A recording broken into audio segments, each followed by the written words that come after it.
I speak today on something we all must do now as we transition out of crisis and into a new world, on putting our lives in order,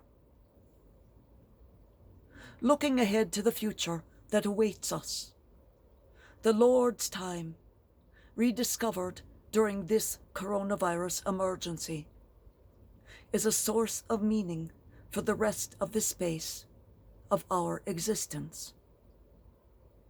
One of the first observations Pope Francis makes in the encyclical Laudato Si', looking at what is happening in our home concerning rapadification,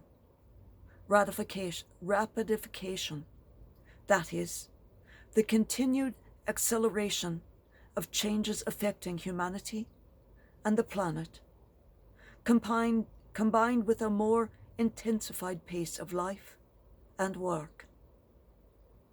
The Pope notes that this rapidity is at odds with the natural times of biological evolution, and wonders whether the objectives of the changes are oriented to the common good and to an integral and sustainable human development. Looking back at the short span of our lives, those of us who have reached a certain age can see how many things have changed completely, and how, in an ever shorter space of years, they change once again.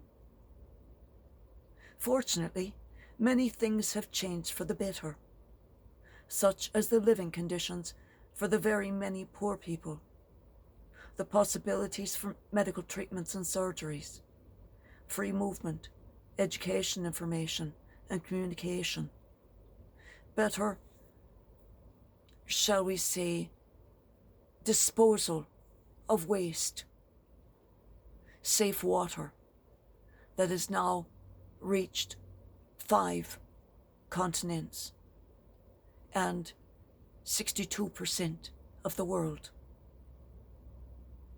But at the same time, the obsolescence of many goods has been accelerated well beyond simply to feed economic development and provide profits for certain sectors. Advertising obsessively pushes the desire for unnecessary novelty, creating a dependency that makes the latest find, the latest update of product, seem necessary.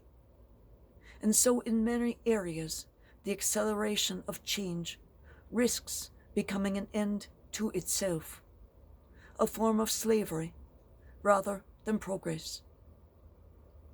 It seems clear that we are moving at an unsustainable pace, and that sooner or later we will break down, as we can already see stress fractures and issues due to this use and this very serious threat to the environment, to our garden planet.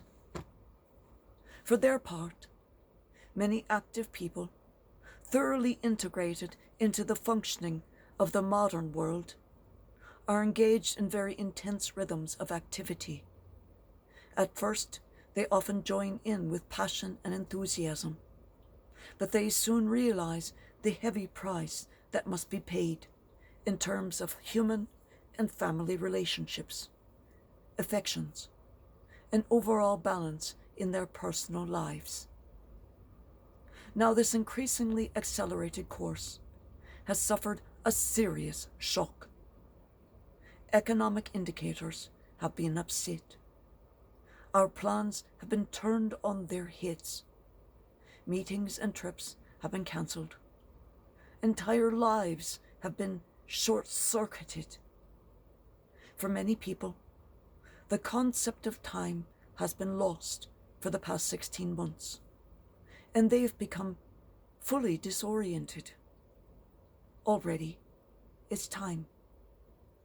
How do we experience it? In the end, what's the point? There is a time for activity, but there are also times of joyful expectation, times for being together and loving one another, times for contemplating beauty, times of long, sleepless nights, times of waiting in suffering. Is there also the possibility of wasting a lot of time needlessly, and of becoming embittered by a sense of uselessness and emptiness? Is there also a time for being alone with oneself? Is there also time for being with God? When we are bursting with life, the idea of being with God gets pushed to the margins of existence. We tend to find countless things to do first, things that seemed urgent or pleasant, while time spent with the Lord is often postponed. This is idol worship. For many people, this strange time of having to stay at home on account of coronavirus has been a time to rediscover prayer, a time to rediscover their faith.